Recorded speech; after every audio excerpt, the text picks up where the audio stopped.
जय माता दी दोस्तों, शारदीय नवरात्रि की आप सभी को हार्दिक शुभकामनाएं। शारदीय नवरात्रि आने वाली है और शारदीय नवरात्रि में हमें पूजन कैसे करना है, कलश स्थापना कैसे करनी है और चौकी हमें किस दिशा में लगानी है। तो चलिए आज की वीडियो में हम जानते हैं।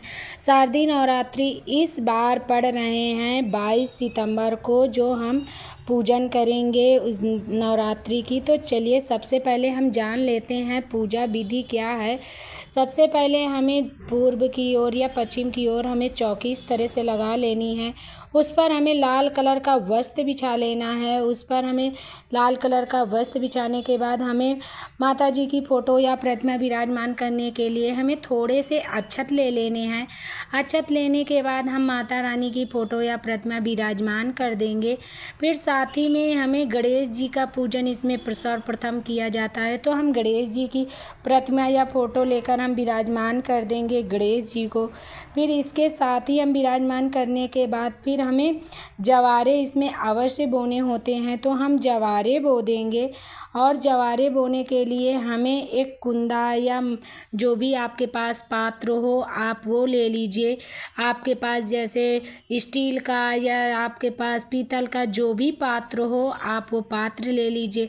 फिर साथ ही में हमें मिट्टी है या बालू है आप वो ले लीजिए ऊपर ऐसे डालकर। फिर हमें जवारे लेने हैं। जवारे हम इस तरह से बो देंगे। जवारे बोने के बाद फिर हम जवारे बो देंगे और माँ दुर्गा का हम आवाहन करेंगे और माता रानी का नाम लेंगे। जवारे बोने के बाद फिर हम जवारे बो देंगे। इसी में हम कलश स्थापना करेंगे। तो हमें एक कलश लेना है। आप मिट्टी का या तांबे का या स्टील का, आपके पास जो भी कलश हो आप वो ले लीजिए।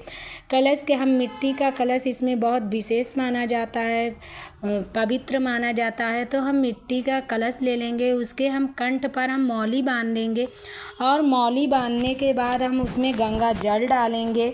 गंगा जल डालने के बाद फिर हम गंगा जल डालेंगे। इसके बाद हम शुद्ध जल डालेंगे और इसके अंदर हमें 5 या 7 तरह की वस्तुएं डालनी होती है, जैसे सुपारी है, हल्दी है, लौंग है, इलायची है, फूल है, चावल है।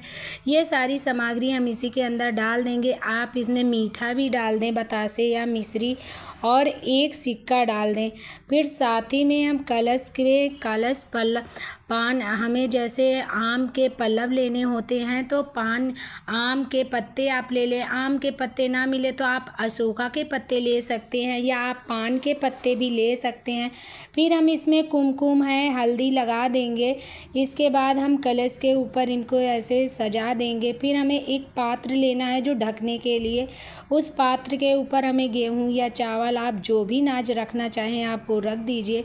फिर इसी के ऊपर हमें नारियल स्थापना करना होता है नारियल का। तो हमें नारियल जटा वाला लेना है, पानी वाला नारियल लेना है, जो हम इसी में स्थापना करेंगे ऊपर। आप अगर से नारियल रखते हैं, सीधा नारियल रखते हैं, तो उसका मुख ऊपर की ओर होना चाहिए। ऊपर जैसे आप नारियल रखते हैं तो उसका मुख ऊपर की ओर होना चाहिए, या आप ऐसे लिटाकर आप नारियल रखते हैं तो उसका मुख साधक की ओर होना चाहिए। जिस तरफ हम पूजा करने के लिए बैठते हैं तो उसी साधक की ओर होना चाहिए। तो हमें ऐसे ये नारियल रख देना है। नारियल पर हमें चुंडी है या मौली है अवश्य लपेटना है, नारियल ऐसे सादा नहीं रखना है। फिर हम प्रार्थना करेंगे माता रानी से कि आप हमारे घर पर 9 दिन के लिए विराजमान हो रही हैं। संकल्प करेंगे, जो भी हमारी मनोकामना है वो हम बोलेंगे माता रानी से। फिर हम जल की छींटे लगा देंगे, यथोसंभव हम जल की छींटे लगाकर माता जी को हम जल की छींटे लगा देंगे। इसके बाद हम जनेऊ है या मौली आप अर्पण कर दीजिए गणेश जी को, दुर्गा माता को हम मौली अर्पण कर देंगे। फिर साथ ही में हम माता जी के लिए चुंडी लेकर आए हैं। तो हम इसमें नवरात्रि में, शारदीय नवरात्रि हो या ऐसे नवरात्रि जो चैत की होती है, हमें नई वस्तुएं माता रानी को चढ़ानी चाहिए। तो हम चुंडी लेकर आए हैं, चुंडी चढ़ा देंगे। आप नारियल के लिए भी चुंडी लाए हैं तो आप उड़ा दीजिए। इसके साथ ही हमें माता जी को हल्दी है और रोली से हमें टीका करना है। कलश पर हमें टीका करना है, नारियल में हमें टीका करना है, गणेश जी को हम टीका कर देंगे। और फिर हम टीका करेंगे। टीका करने के बाद हम गणेश जी को भी टीका करेंगे। टीका करने के बाद फिर हम अक्षत अवश्य लगाएंगे। जैसे हम तिलक करते हैं तो अक्षत लगाते हैं, तो हमें अक्षत अवश्य लगाना है। फिर हम अक्षत लगाने के बाद हम गणेश जी से या माता रानी से जो भी हम वस्तुएं चढ़ाते समय हम माता जी का जाप कर सकते हैं, गणेश जी का जाप कर सकते हैं। फिर हम अक्षत चढ़ा देंगे। फिर साथ ही में हमें श्रृंगार की सामग्री आप माता जी को 9 दिन में आप किसी भी दिन चढ़ा सकते हैं। आप हो तो आप उस 9 दिन में किसी दिन भी चढ़ा सकते हैं, या आप प्रथम दिन पूजन करते हैं, जिस दिन हम चौकी लगाते हैं तो हम उस दिन भी चढ़ा सकते हैं। फिर साथ ही में हमें भोग चढ़ाना होता है या फूल चढ़ाने होते हैं।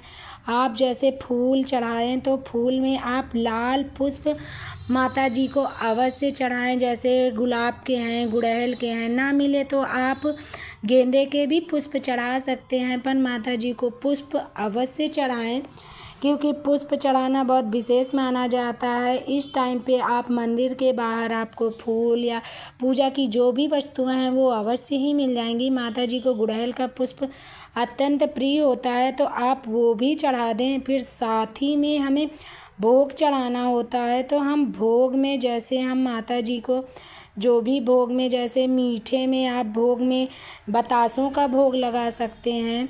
जैसे बतासे आप भोग लगा दें, क्योंकि माता जी को भोग में बतासे बहुत प्रिय होते हैं, तो आप बतासे में बतासे और लौंग का भोग लगा सकते हैं। या आपके पास ना हो तो आप पंचमेवे का भोग लगा सकते हैं। पंचमेवे का भोग लगाना है। पंचमेवे का भोग लगाने के बाद फिर हमें बतासे का भोग लगाना है। आप बतासों का भोग लगा दें। फिर साथ ही में हमें ऋतु फल का भोग लगाना है।